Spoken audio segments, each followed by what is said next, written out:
Good morning, guys.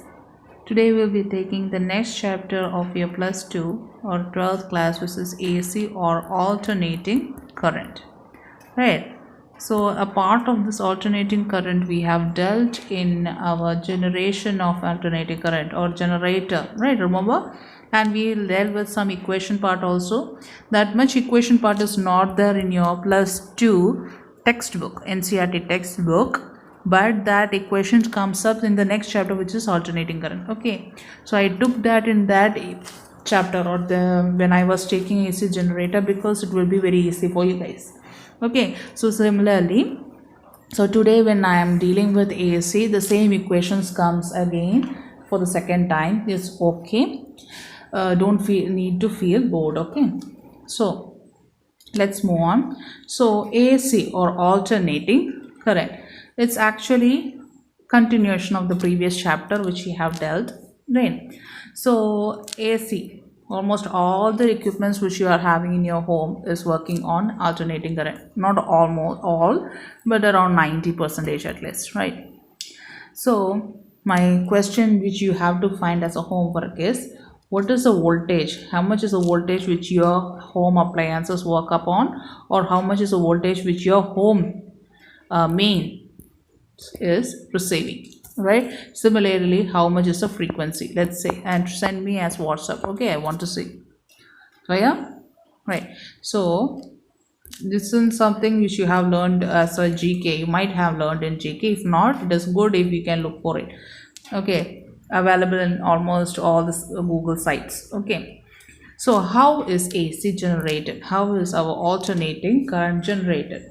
It's something which you have learned in induction, but I'm going to take it again. So this is your magnetic field, say, and it is into magnetic field, right? And inside this into magnetic field, I'm going to keep a coil, right? This is the axis of coil, right? And this coil, let's say, is rotating in this direction with a velocity omega, right? Clear. Now I hope you know the area vector is outside from its face, so in this direction I'm writing it an angle because actually it is towards your face itself. So it is actually just like a point, but it is very difficult to say. That's why I'm telling you the area vector is outside the plane or going out from the plane, right? This much is clear, right? When this coil is going to rotate, right, what is going to change? When the coil rotates, the flux goes on reducing. Why?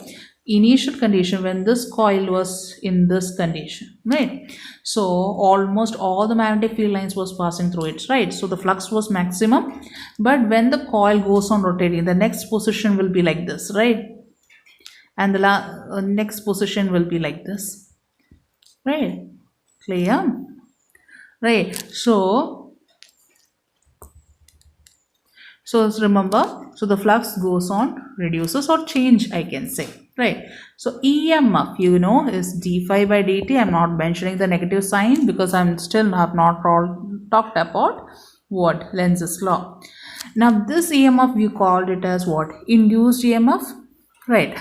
In this chapter, we are also going to call this induced EMF as what? Alternating voltage, right? We can also call this word, or in this induced EMF which will be present in this coil due to the change in flux, as what? Alternating voltage. There is nothing wrong in it, right? What is that voltage called? Alternating voltage. And why it is alternating voltage? Remember, we drew this, right? So this coil will be having, let's say, is having alternating, or this induced EMF is called alternating voltage, and due to this induced EMF, say this coil is having a resistance R, then the current will be also flowing through this coil, right? Because the coil has a complete circuit. Then the current can also be called as what? Alternating current, right? This induced current also can be called alternating current.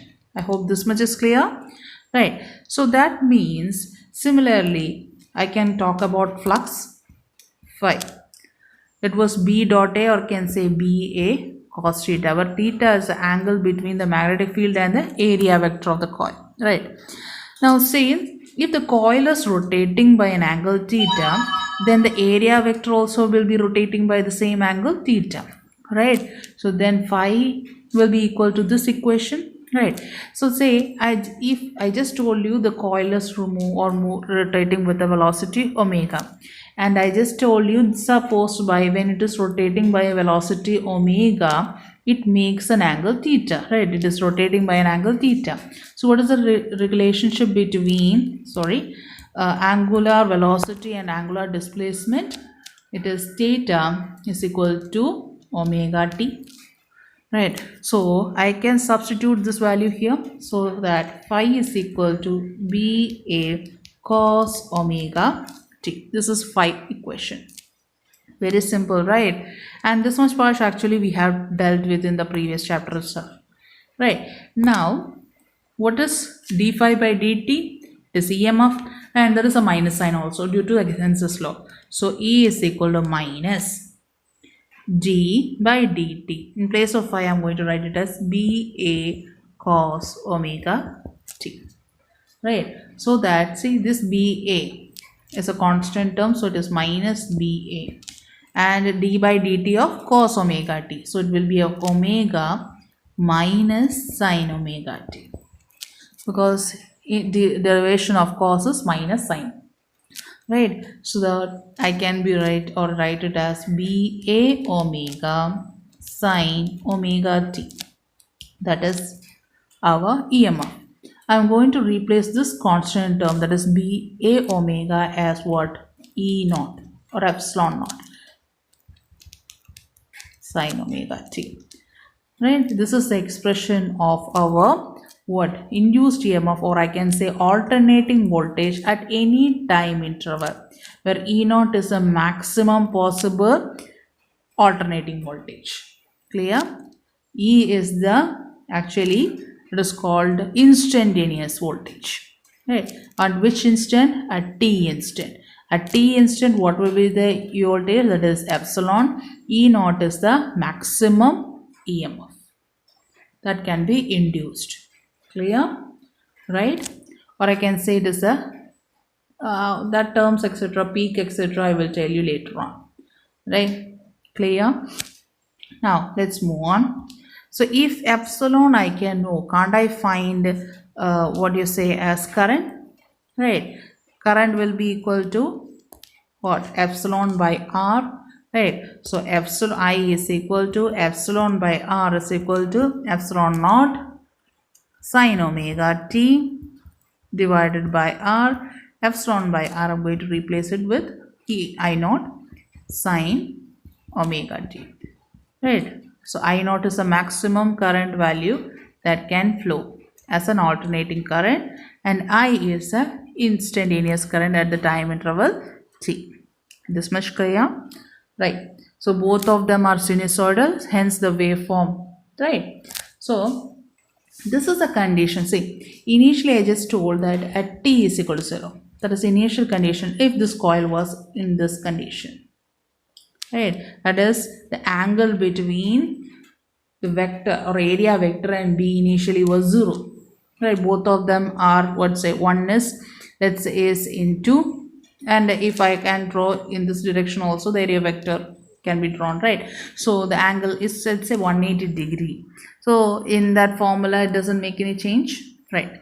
But say if initially the coil is not in this form, initially itself the magnetic field was like this, the coil was not in this way, the coil I'm going to draw, suppose it is already having an inclination, right? So that the area vector is making an angle, say alpha, right? Magnetic field and the area vector, say, is having an angle alpha, right? So this entire equation has to change. What change will be there? Very simple. Okay, I'm going to remove it so that it's easy for you guys. So what can I write? The equation will be like this. Let's say I is equal to I naught sine, right? Initially omega t plus 0, right? Because there was no initial angle or initial phase, because starting itself, it was starting from 0 itself. Now actually I'm telling it the starting was with an angle alpha. We have learned this and all things in your plus one, right? So if alpha is our initial phase. Clear? Right.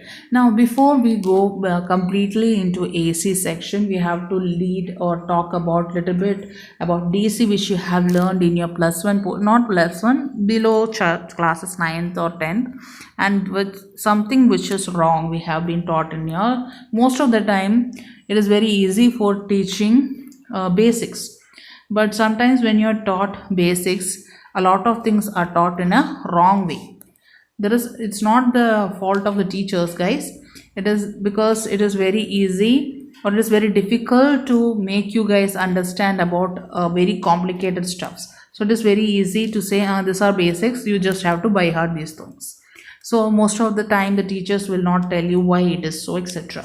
So in that point of view, there is something which has been taught for last years which is wrong. Okay, so what is DC current and direct current, right? And or I can say the current which doesn't change its direction.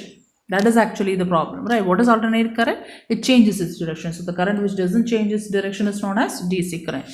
Very simple. And you in the lower classes you would have learned the figure or graph of DC as like this, right? And you would have told, this is, whenever you see a current time graph and it is depicted like a straight line, you say it's a DC current.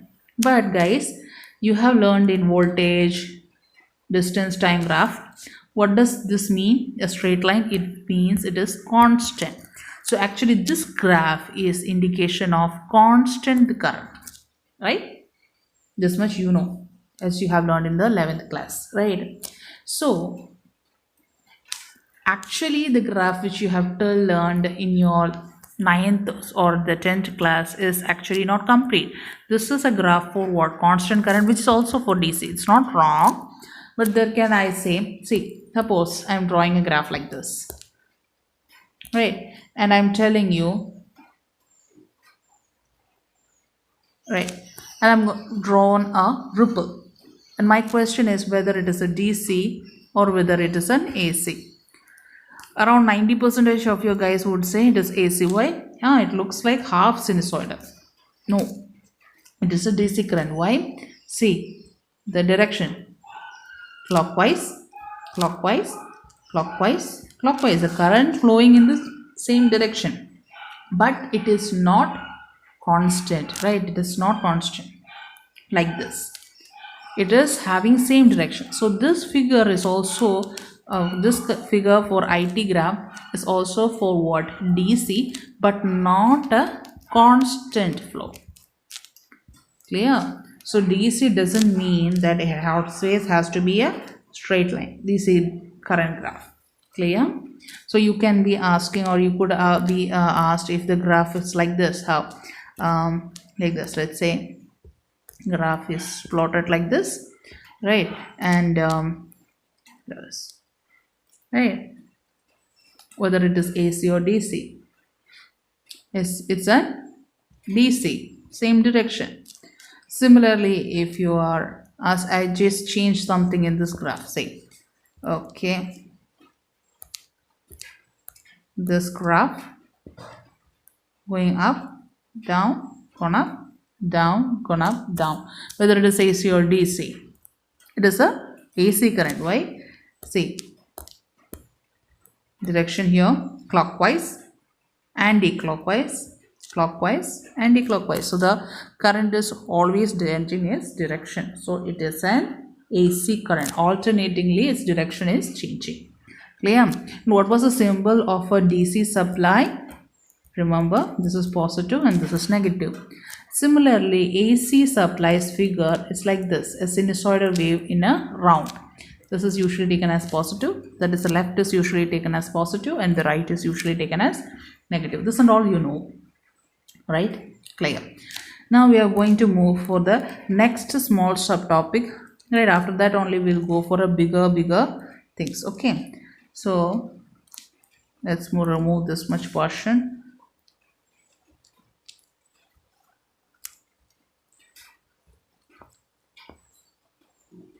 Okay, So what is an instantaneous?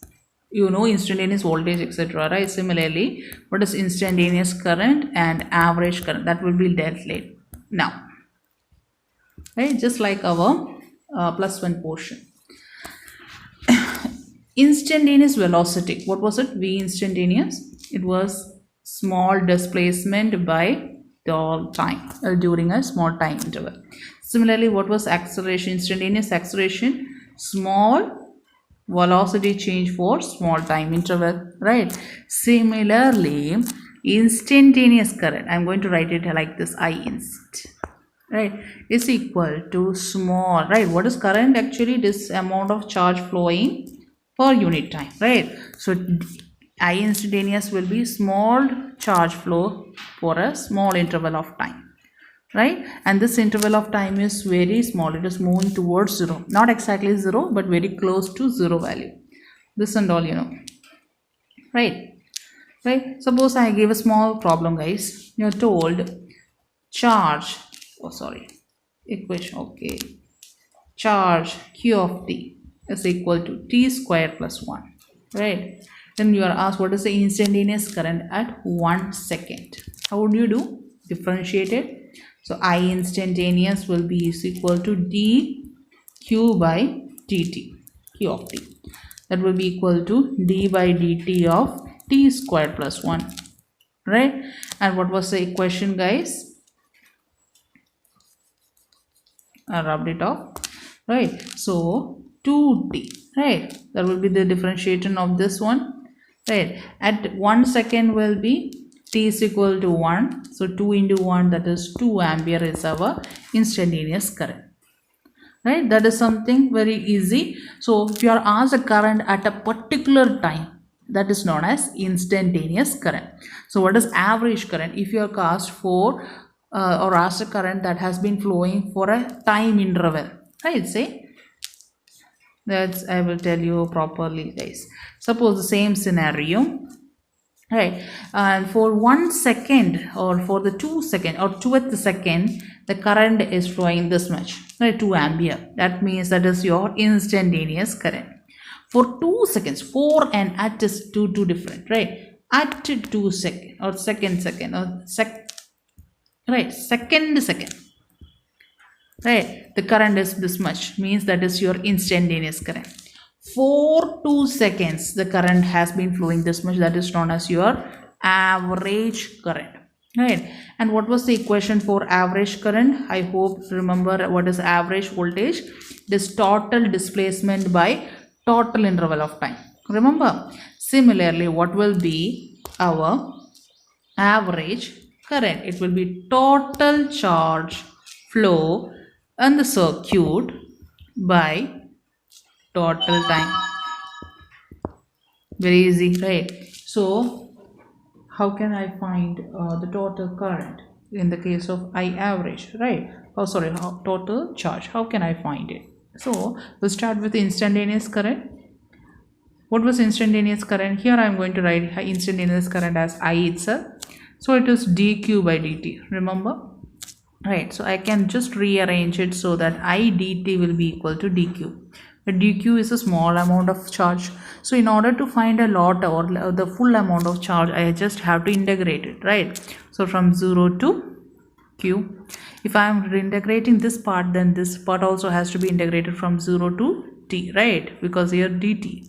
So let's say make it as capital T. So integral 0 to t dt, right? So I just have to substitute it for I average, right? What was I average? It was total charge. So total charge is this term, right? So I just have to write this, that is a left hand side term, that is integral 0 to t, okay, it's not coming up, 0 to t, right, I dt in the numerator. That is the total charge as per this equation. And what is the time? Total time, that is integral 0 to t dt, where small dt is the time interval. So if I integrate it for 0 to t, it will be total time. I am writing it here again.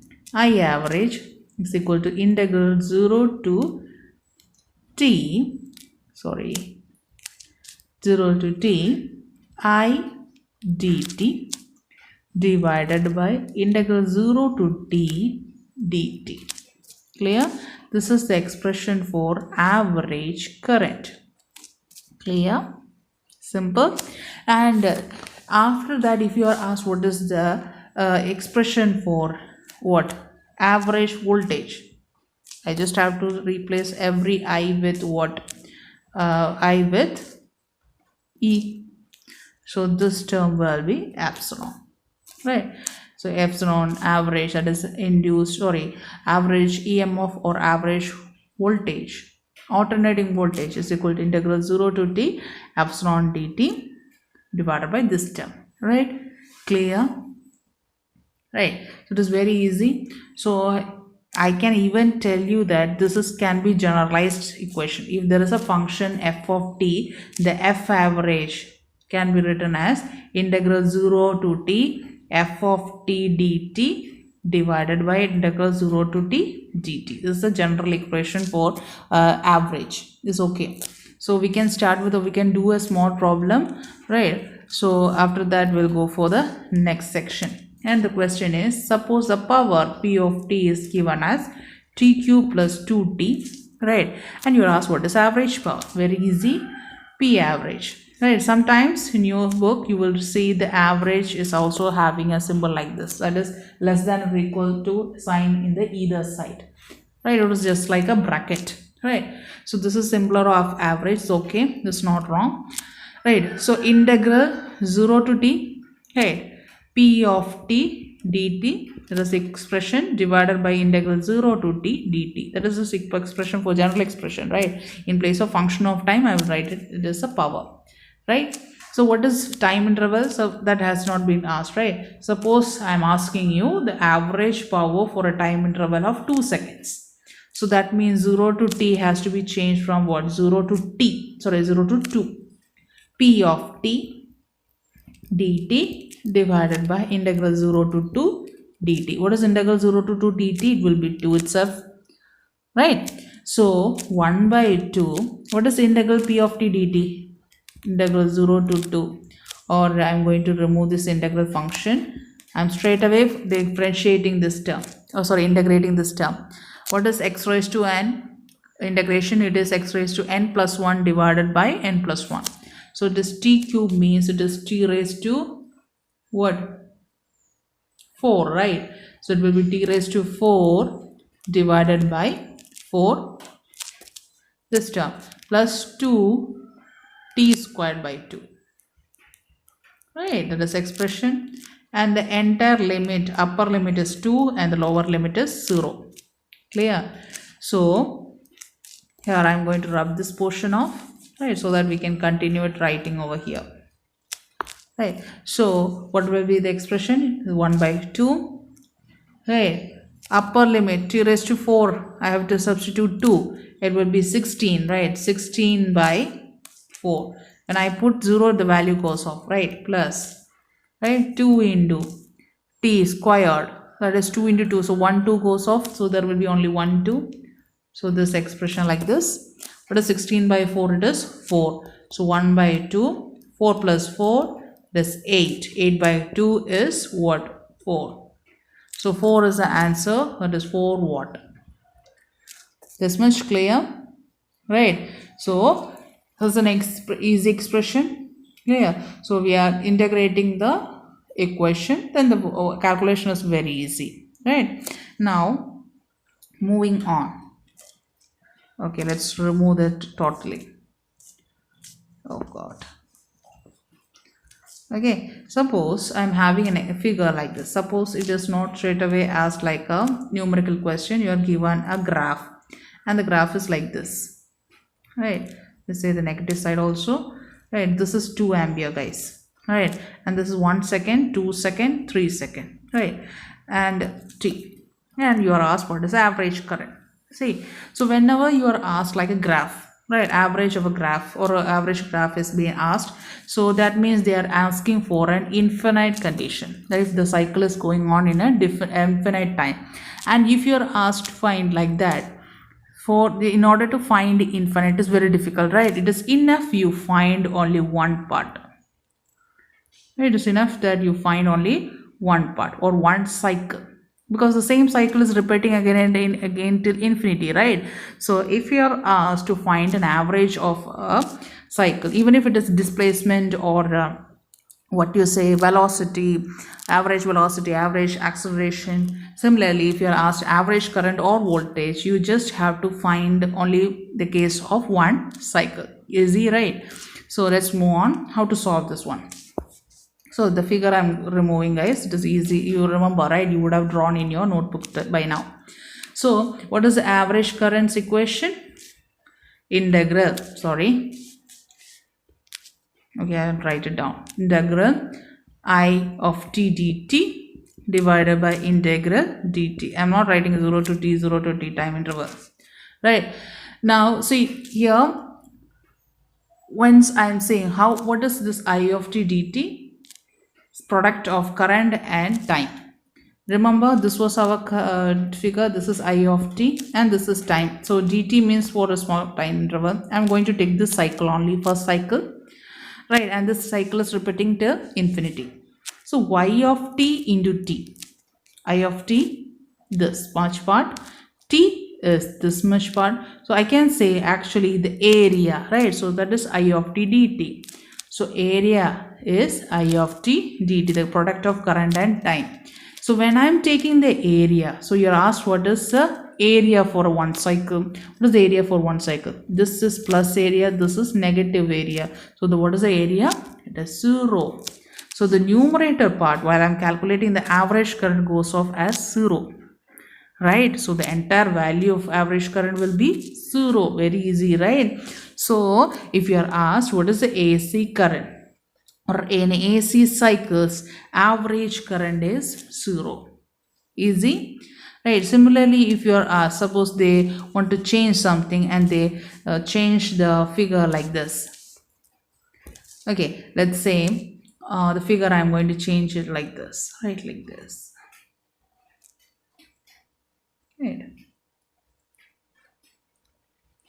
Right, and again this is 1 second, this is 2 second and 3 second, like that. And let's say the peak, all the peak voltages or current is 2 ampere. This is minus 2 ampere, sorry, minus 2 ampere, right? So again average current for one cycle is 0. For one cycle it is 0. Now I'm going to change the question, guys. I'm going to ask you not for one cycle but for half cycle. How much? Half cycle. That is, how much is a half cycle? That means I'm only asking about the area of this much part, or how much is the average current for half cycle, means for a duration of 1 second only. So that means I have to do some work, right? So how can I calculate it? So again, this is I average for half cycle. I'm not going to depict it like, I'm going to write it like this, right? So that is equal to integral 0 to t. And how much is the t here? 1 second. So I will write it as 1. I of t dt divided by 0 to 1 dt. What is 0 to 1 dt? That is 1 itself, right? So what is I of t dt? The product of current and time for that time interval. That is this much area. That means you are asked what is the area of this triangle, right? So half into, right, half into L into B. What is length here? 2. What is base here? 1. So that is the area, right? Divided by 1. So 2 cancels off. So 1 by 1, the answer is what? 1 ampere is the average half cycle current. Clear? Easy? Right. Now my question, numerical question, or I can say the exam point of view. I am going to give you an homework itself. Let's keep it like that. Right. The graph is like this. Okay. And we are having a graph like this. Let's say this is pi by omega, 2 pi by omega. This is 3 pi by omega. Right. And I hope you understand this is a time pretty. Right, so let's say the peak current is I0, this is minus I0. Tell me the value of I average for the infinite case, right? Similarly, I average for half cycle. Tell me those values and send me as WhatsApp. So you are given 2 homeworks. I hope you can do it and send me. Okay guys, this was a very small portion. We have not even reached the basic section. So find me the average current for this entire 1 cycle and for half cycle. Clear?